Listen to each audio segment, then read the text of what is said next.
By the way, you're right about China too. Like, these are pressure points. Like, Taiwan is a huge pressure point. I mean, in fact, Hegseth, in that deranged lunatic speech that he gave in Singapore, made the point of saying, yeah, we need effectively our Western neighbors to take over in Europe so we can pivot to Asia and we can fight and militarily defeat China in a war over Taiwan.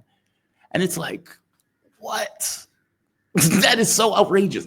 Look, it's one thing to write it in a policy paper.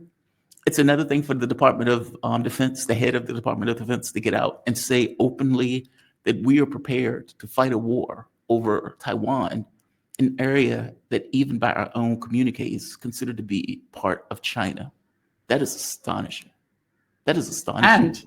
And his speech during this conference in Singapore, this is the bookend to his directive that he laid out February 12th that I always go to, where he told Europe, you need to pick up the slack here. You need to draw Russia in and keep them occupied in Ukraine.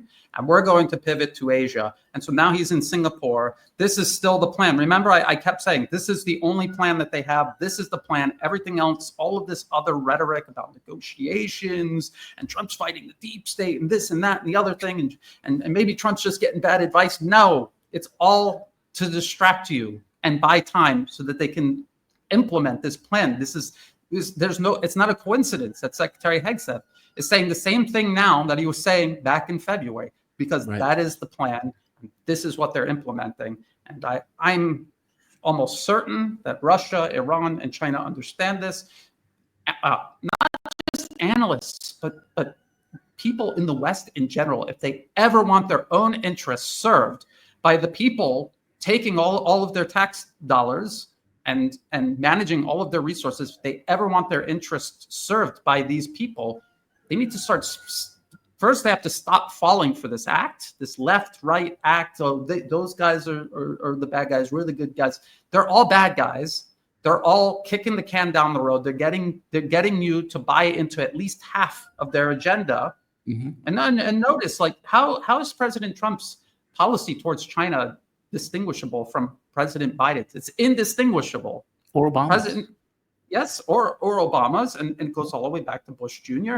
And what they did was they built steps, like a staircase for the next president. It doesn't matter, Republican or Democrat. They can pose as political enemies, ideological opposites. They're building the stairs for the next person to take over and continue absolutely all of this. President Biden built the U.S. military that Secretary Hegseth is threatening China with right now. All of these missiles, these missile forces, these forces they'll use to interdict Chinese maritime shipping, that was all built by Biden and then handed off to Trump. And now Secretary Hegseth is threatening not just China, but everyone here in the Asia Pacific region. He's right. If the U.S. provokes a war with China over Taiwan, it's going to destroy everything for everybody here in Asia Pacific and probably everywhere else all around the globe. And so people have to understand the U.S. is on literally the other side of the planet provoking this while pointing the finger at China and saying, look at what China is doing. And it's outrageous. But that is how they've positioned themselves. And this is what they have used the power that they've accumulated over decades to do. It's to force countries like Russia, Iran, China into these corners where the U.S. can constantly provoke and escalate, and these countries really don't have an option to retaliate like many people want to see them do, because it'll escalate into all-out war, which they're trying to avoid. They also are trying to time out the clock, kick the can down the road with the status quo, build up their power, and surpass the United States to a point where no matter what the U.S. says or does, they will not be able to coerce these countries ever again. But see, that's the rub. At a certain point, there is no, how can I say this? At the point where both of us have a gun, both of us are going to die. Like, this ability to get this dominant advantage. At a certain level, everybody dies. Like, there's no way around it. Like, the moment that both of us have nukes, you can't win it and I can't win it. We just all die, which is why this doesn't really make sense to me. Like, it's one thing to say, okay, well, we're going to feed Europe to Russia. Okay, and I remember the last conversation we had, you were like, well, they don't believe that Russia will be able to create an argument where they can pull America into basically, well, they're not going to hit America because technically it's a war between Europe and Russia. I think the only catch with that is NATO. If the U.S. comes to the assistance of NATO, at that point, the U.S. is directly involved in the conflict. China is different, though. I mean, it's the U.S. that is directly provoking with China. It's not Hegseth saying our proxies are going to fight a war with you. Hegseth is saying we, us, the U.S., will fight a war and militarily defeat China, which even with our own war games is fanciful. Like, it just seems outrageous. Like, it's not even a war that you can win. You are going to ultimately end up in a nuclear war because that's the only thing you're really going to have to even get close. Like, they will knock our missile carriers or our ships out of the water before it even gets close. What do you think is going on in their minds with this? I mean, do they really think they can win a nuclear war? Because otherwise, I don't see how this is beneficial to anybody, let alone the U.S. I think they look at success that they've had in the past, say the Soviet Union and its collapse. In their mind, that is the ideal scenario for the Russian Federation, Iran, and China. They would like to have that, precipitate that for all three nations, and they're working on it. They're working on it. They're creating the conditions. They're preparing the battlefield to do that. They really don't want to fight a direct war. I would say right now the United States is preparing more for a global maritime blockade, enforcing it worldwide, rather than actually fighting China right off their coast. Because again, that would be catastrophic. Yeah. I think they feel if they could provoke China into some kind of conflict and even lose ships, U.S. ships, and have U.S. sailors die in large numbers, they can not only convince the American public, but the European public to get on board with sweeping sanctions, cut China off completely. You know, we know that will be catastrophic for Western economies, but because people will be, you know, in this mindset that the U.S. deliberately created, I think they feel like maybe they could work with that. Remember the war on terror, and remember right after 9/11, the atmosphere. I mean, we lived through that. We saw that. We saw how people completely lost their mind, lost their ability to reason. Some people still to this day, because of that, have never rejoined us here in reality. And they see President Trump shaking hands with Al-Qaeda in Syria, the head of Al-Qaeda in Syria, who just a few months ago had a $10 million bounty on his head by the U.S. And the organization that he leads is still literally listed by the U.S. government as a foreign terrorist organization. This is how they are able to manipulate. And this is one of the most dangerous weapons, I would say, the U.S. has, not necessarily its military power. That is waning. The power they have to persuade people, politically capture a nation, erode a nation's sovereignty, its source of strength and unity. This is its super weapon. This is what it's been using successfully all around the world. They're still doing it. They're still here in Asia doing it. They're still here in Thailand doing it. And everyone's asleep because they think President Trump eliminated U.S. aid. He didn't. It's still there. It's under the State Department operating. And the National Endowment for Democracy is still operating. And now they say we're not going to disclose who we're giving money to. That was what was going to happen. I've warned people for years that's what they were doing incrementally, and now they've officially announced it. They're not going to announce it. It's back to the CIA covert regime change, but they're still doing it. And that speech by Secretary Hegseth recently in Singapore, basically threatening China. If you assert your sovereignty under international law over your island province of Taiwan, we will go to war with you. That is what he said to China in front of the entire world and in front of Southeast Asia, all of these nations that were assembled there. That's what he said. And so this is where we're going to go. And I think it's up to the alternative media, and I think it's up to these governments that still have the time and the space to do it. They need to get serious about information space and confronting U.S. political interference, because that is way more dangerous than their military or economic power, which we can all agree is on the decline. Their ability to politically interfere is still extremely powerful.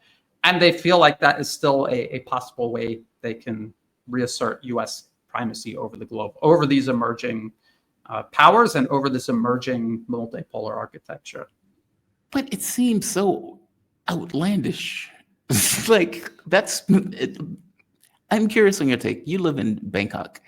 What was the response in Thailand to the speech? I saw some of the analysis from people who were there in the audience, some of the journalists. And from my understanding, people were just kind of shocked at the speech. Like, so he expects us to increase the amount of money we're spending on our military budget to fight China? Is he out of his mind? That seemed to be the response to people, that this was a MAGA speech, not a speech about, Asia or anything like that. What was the reporting on it in Bangkok? I'm curious about Thailand. How did they take it? Again, it's divided because the U.S. still exercises tremendous influence here in Thailand. So all of the media that is influenced by the West, which is almost all of it, they're going to sit there and report it as if they're just taking CNN or the BBC and translating it into Thai for local Thai people. Now, there are large numbers of Thai people who understand this, who want to work together with China, who don't see China as an enemy at all.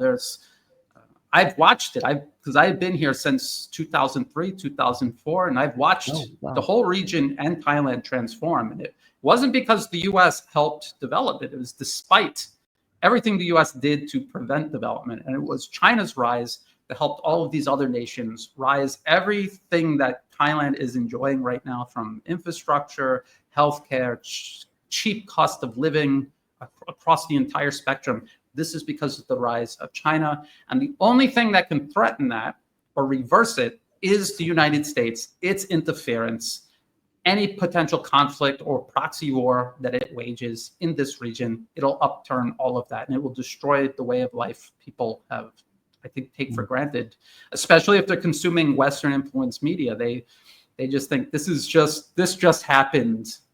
And maybe it happens because we're such good friends with the United States, and we're more and more enjoying democracy and Western style culture. But it isn't. It is the exact opposite.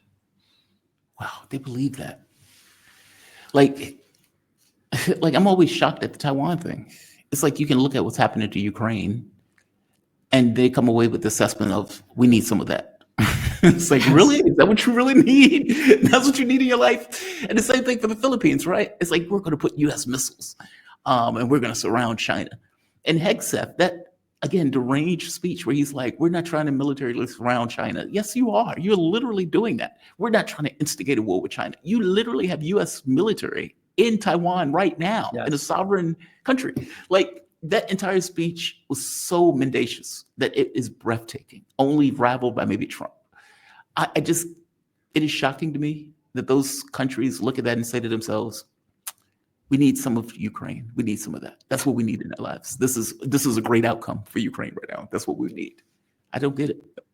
Well, this is why I constantly warn about political interference and political capture, because this is what it does. It transforms people into highly irrational, highly obedient proxies, extensions of U.S. interests, and they are serving U.S. interests at the complete cost of their own country. The Philippines desperately needs infrastructure, and China was literally in the process of building it.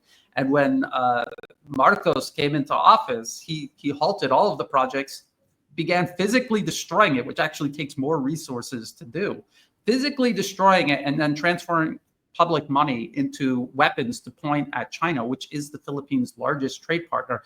And the trade that the Philippines does with China cannot be replaced by any combination of U.S., European, alternative trade relationships with nations allied to the United States. It's impossible. So they are doing exactly what Ukraine did. And look at what happened to Ukraine. And what is that a product of? That isn't the product of people rationally looking at all their choices and then choosing to do this. This was years and years of the U.S.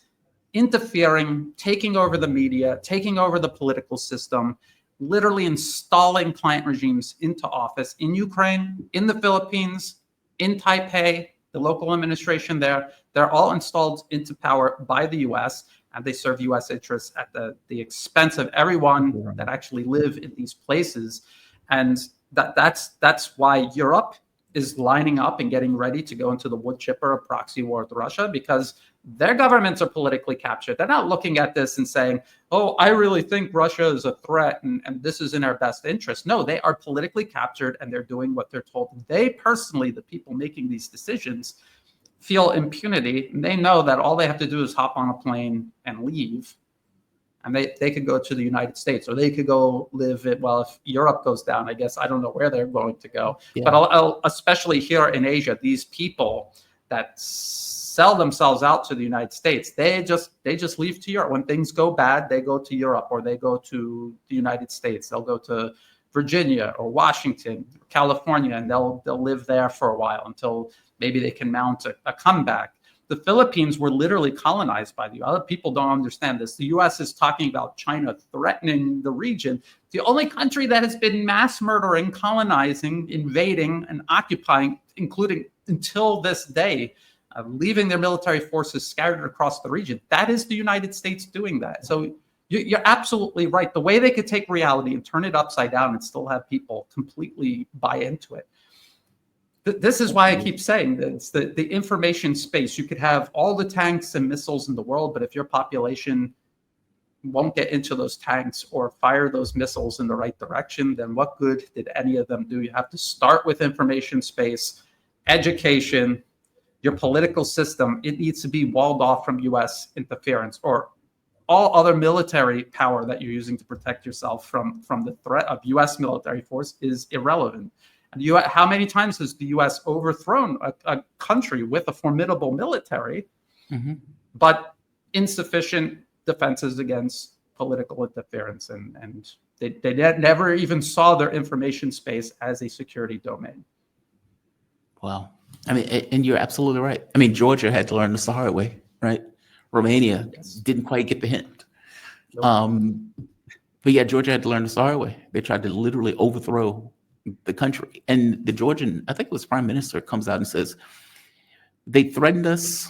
They told us we weren't going to be part of the EU. They effectively was going to use NGOs and all of these other organizations to basically overthrow the government so we can open up a second front against the Russians, which goes to the whole thing of expanding the battlefield, forcing Russia to overly extend itself in regards to the conflict. Same thing with Romania, what they're doing with the Black Sea Fleet thing. So no, you're absolutely right. And you found yourself to be right throughout this. I want to hit two more topics, Iran for a moment, and then I want to bounce to Syria, because your post on Syria is so dead on. You know, many of these countries in Africa believe, especially Sahel states, that the U.S. is effectively paying terrorists, France also, to undermine the country, to try to create a justification for the U.S. or for France to stay in those countries. Effectively, hey, we're here fighting terrorism. Here's money for the terrorists, that type of thing. And you see the situation with Jelani, where Donald Trump, again, the audience needs to understand this. The man was leader of ISIS, chopping heads himself. Trump shakes the man's hand and says, hey, he's a good looking guy with a strong past. Yeah, strong past, chopping off heads. Remove sanctions. The moment that he was able to take over Syria, remove the bounty off of his head. And now you have effectively, as you call it, I think you call it a terrorist hub for export, basically terrorists for hire to export to other countries, with the hub at that point being Syria. But it looks like it's falling apart though. It looks, meaning there have been skirmishes. In fact, I have video where various members of his government is fighting other people who are on the ground because it seems like he cozied up too close to either Israel or, for that matter, too close to the United States.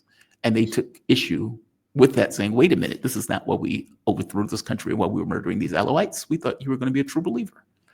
Give me your take on that. What do you think is happening there? Do you think this is just to make space for Israel? Meaning they were never going to allow Jelani to maintain power. He's a head chopper. That all things being equal, the thought was create political instability in Syria, allow Israel to further expand into Syria itself with the justification of, hey, this is a hostile neighborhood. The country is unstable, so we need to take more territory. Or do you think something else is going on with us? Well, they have no intention of allowing Syria to exist as a functioning nation state. That this will never happen, and so they're quite happy with everybody killing each other. What they want to do with Syria is maintain it as destabilized, no integrated air defense because they want the US and Israel to be able to fly across its airspace with impunity. Right. To say go strike Iran, for example. I mean, that was a huge, that Which Path to Persia paper from all the way back in 2009 from the Brookings Institution, they said that was a huge problem. Whose airspace are Israeli planes going to go through? Now that problem has been solved. It will be Syria's airspace at a minimum.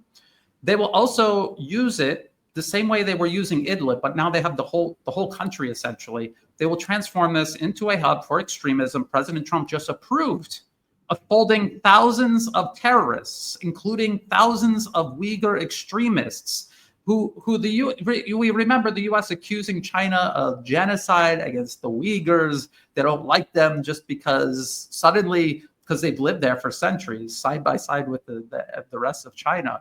One day, President Xi Jinping just woke up and decided, I don't like the Uyghurs anymore, even though their language is on all of our money. Like if you look at Chinese paper money, the Uyghur language is on it, along with Tibetan language and a whole number of others, because they're quite okay with all these ethnic groups. So the actual problem was the U.S. doing inside China what it had done in Syria, Libya, all of these other countries. They radicalized them with help from Turkey and Saudi Arabia.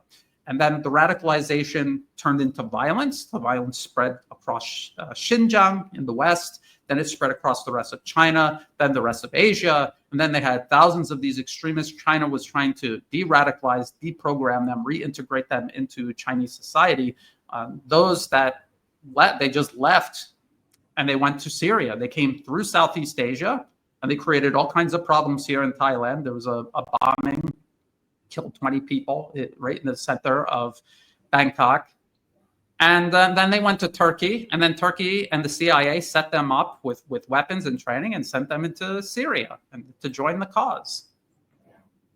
Yeah, there he is. Outrageous. Yeah, a good-looking guy, strong pants. I mean, and just think about Trump supporters twisting themselves up into pretzels, trying to justify all of this. And these are the same people who are like chronic racists and Islamophobes and the Muslims are taking over, and yet and Islam is the problem, and yet there's your president that you voted shaking hands with a literal terrorist.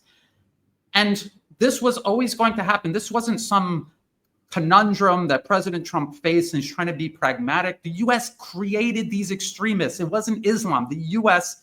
did it together with Saudi Arabia and other countries. They deliberately radicalized them. Because ordinarily Muslims are not radical, believe it or not.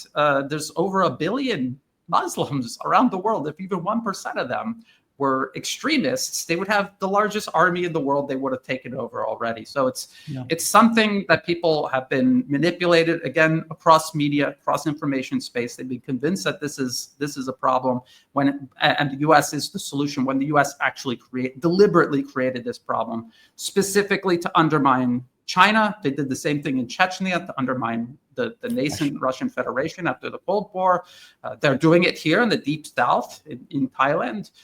They were using race and ethnicity and religion in neighboring Myanmar. That's also here in Southeast Asia. And again, Libya, Syria, all of these countries, they use these radicalized terrorists to undermine and destabilize and overthrow these countries. And I show the 2007 Seymour Hersh article titled The Redirection in the New Yorker. And he warned about all of this. And this started under Bush Jr. It continued all throughout 8 years of Obama, 4 years of Trump, 4 years of Biden. And here's President Trump. He is like putting the birthday candles on top of this layered cake. And by shaking hands with these terrorists, the U.S. created and used to overthrow all of these countries. And by the way, they did this in Libya with Al-Qaeda's franchise, I guess you could call them, in Libya, called the Libyan Islamic Fighting Group. And then they took all of those terrorists, once they overthrew the government there and completely destroyed everything, they literally took them and brought them to Turkey to then go inside Syria and continue there. So this is what I'm warning people about. Now they've accomplished this in Syria. There's no peace. There's no stability. The U.S. is going to use this to further radicalize these people and then deploy them all across Eurasia, Africa, probably even Europe and the United States, because remember, inside the minds of a lot of Trump supporters, Islam is the problem, but all these terrorists carrying out deadly attacks, like the Manchester, do people remember the Manchester attack in the United Kingdom? That the people that did that were Libyan Islamic Fighting Group fighters. They came from the US, British, French, created, backed, armed, trained terrorists that they used to overthrow the Libyan leader Muammar Gaddafi in 2011. This is what they do, and then they bring these terrorists in. They know they're dangerous. They don't detain them. They just let them walk around it at a minimum as ticking time bombs, if not help them from A to Z to carry out these attacks, because they know it will divide and distract their own population. This allows them to continue this agenda. It's just like you were saying. They come into Africa saying, we're here to help with the terrorists. They're the ones that are behind the terrorists in the first place. So this is exactly what they're doing back home in the West. So you want to point your finger at someone who's destroying Western civilization, point it at your leaders. Don't point it at some group that is fleeing from their country because your country destroyed it. Point it at your leaders. But that would actually take courage and guts to stand up to your government. It's much easier to point at brown people and say, they're the problem. I'm going to vote for this guy or that guy. He'll solve it. And, it's a lot easier to do that than to actually confront your own government. Yeah, look at the truth. Yeah, they don't. Yeah. I mean, I'm glad you bring up Libya. Libya is a great example. You have the U.S. effectively backing terrorists, and then turn around and say, hey, Gaddafi is fighting these terrorists who we call civilians, and then go after a bombing raid in order to get rid of Gaddafi. Same thing with Syria, right? It's like, oh, they're the Free Syrian Army. These people were terrorists. like the naming is fantastic. Leave no child behind, or enhanced interrogation, which is really torture. It's like you just change the name and the media just runs with it, right? You have a compliant media that goes with it. If you remember when Hillary Clinton sent that email that said something to the effect of Saudi Arabia is spreading Wahhabism all throughout the region, it didn't stop Hillary Clinton from taking money from that same Saudi Arabia. Or when Jake Sullivan said Al-Qaeda is with us. Okay, is there a different Al-Qaeda that that I'm unaware of? We were obviously paying these people. Who do we think Obama was paying the billions of dollars to use in Syria? They weren't, angels. Like, they weren't these just great upstanding people. That wasn't the way it worked. Hell, even the Mujahideen. Like, we use these radicals, whether it's right wingers in Ukraine, whether it's kill squads in South America. There's like a type that's a guy thick neck with a gun, or that's willing to use a gun, and we just like, here's money, go do work. Yes. So yeah, it's unfortunate. It really is. I got to get to Iran before I let you go. Sure. So Iran is going to reject that nonsense deal that Donald Trump is pushing out. I don't even know what the deal is yet. I do know that for the longest time, Donald Trump wouldn't come down one way or another on what he wanted. Initially, it was the amount of enrichment. Then last person in the room, it became, okay, we need the Libyan model, which even using that phraseology is problematic, but okay. Now we need the Libyan model. Now it's, you're supporting terrorists around in the region as he shakes hands with a literal terrorist. Like this, like the mendacity is so over the top that it's breathtaking that a man could take that much lying and still function. I think I've agreed with you on this. I've been very cynical about the peace, quote unquote, process. I do give room for what may be in a president's mind, but at the point where there becomes a consistency in what he's doing, then you lose me, right? Because for one, you're not being honest about it. You're effectively saying Iran is trying to get nukes, and this is all about Iranian nukes. Okay, well, even your own intelligence says they're not trying to get nukes. And if they wanted a nuke, they would have one by now. Netanyahu said they were trying to get a nuke, or they would have one 20 years ago. And so they had 5 minutes to get one in that 20 years ago. So if even the way you're talking about it is dishonest, then I'm very dodgy about this entire process. And as you point out, there's an arc of history with many presidents that, regardless of whether they were on Democratic side or Republican side, that went after Syria, Libya, Iraq, Afghanistan, et cetera. All of those countries are gone, or at the very least have been destroyed.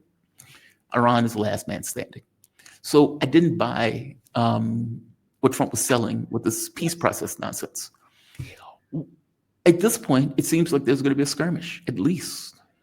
It seems like either Israel is going to do strikes, Israel is going to do strikes with the U.S. pretending as if it knows nothing about it. Hell, the U.S. may even help at this point, saying, well, we did everything we could to get a deal.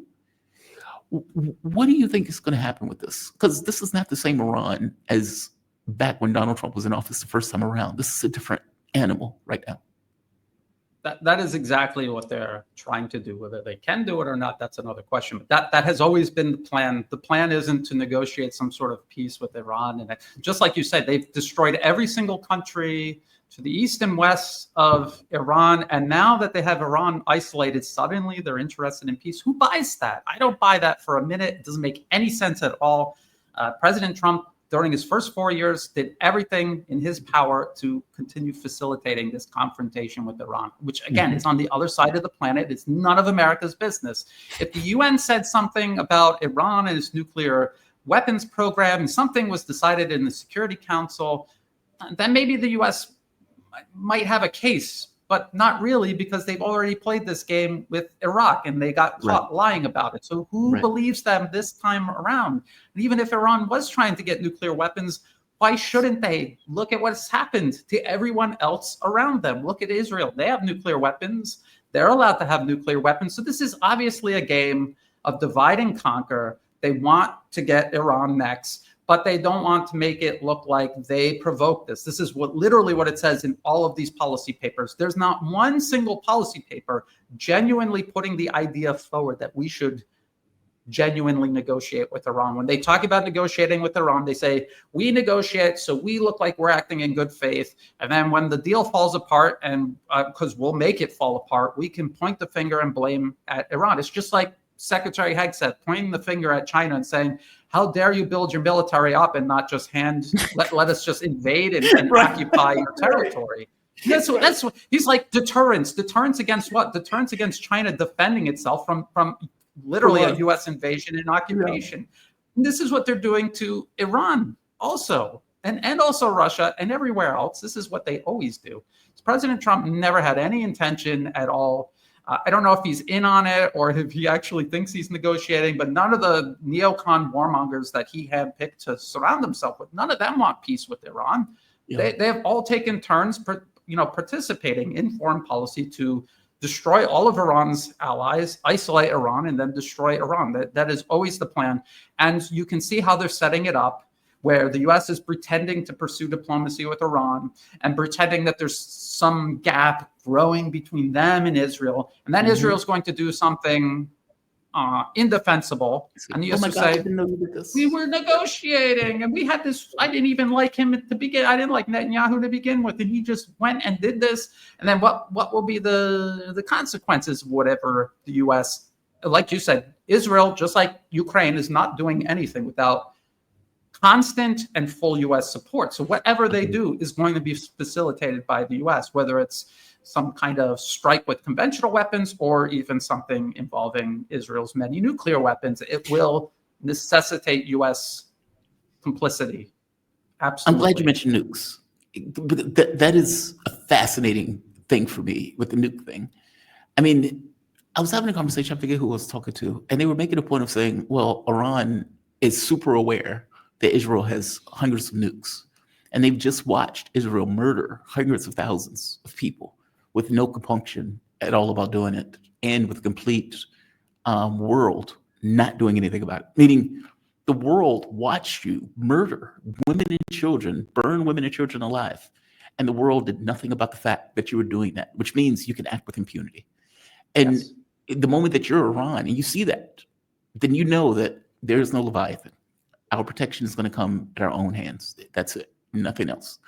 And if Israel has nukes, which they do, I don't know why the world keeps pretending as if they don't. Everybody knows at this point, even though nobody likes to say. Would they respond with nukes? And what happens if they do? Oh, that is fascinating to me. That is a hellscape of a pathway. But we could hit that. And this could be the last question.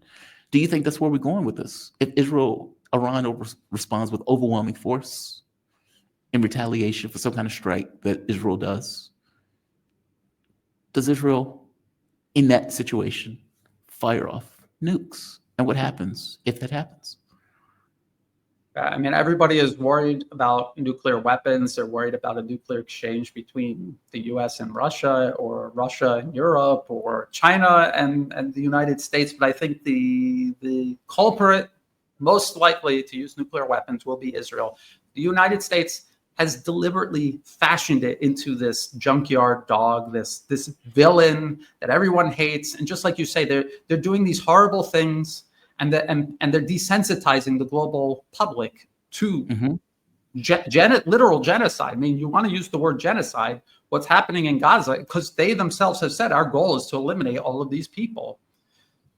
And so they're almost as if they're preparing the world for Israel to do something else horrible. Then, you know, there are diehard supporters of Israel. The rest of the world is already convinced that they're bad guys, and all the U.S. has to do is create distance between themselves and Israel, even though they created Israel, and they facilitate absolutely everything Israel does. So that when Israel does either, I mean, it could be a conventional strike, and then the U.S. maybe they have a plan to wade into it, or maybe the plan is we can't defeat Iran with conventional weapons. Maybe we need to use some nuclear weapons. Either way, this is what they're trying to set up. But this is what they've been trying to set up since Bush Jr. And the thing is, Iran and its allies, they have been adapting and maneuvering to try to keep ahead of this. And that's why they're negotiating. I don't think I hope that they don't actually think they can negotiate their way out of this with the U.S. The U.S., because they're sitting there negotiating as if there's something Iran can do to please the Americans. All the Americans want is regime change and to subordinate Iran to U.S. interests. And if Iran is not willing to do that, then there is no negotiation. Everything else is just a smokescreen. They're preparing war behind. Wow, Brian, we have like over 2,000 people here today. Brian Berletic, a fantastic guest. Brian Berletic is a Bangkok-based geopolitical researcher, writer, and host and creator of the New Atlas. Brian, thank you for this, man. By the way, is there anywhere else people can find you? I always should ask, because sometimes people have Substack and other outlets that they also work with.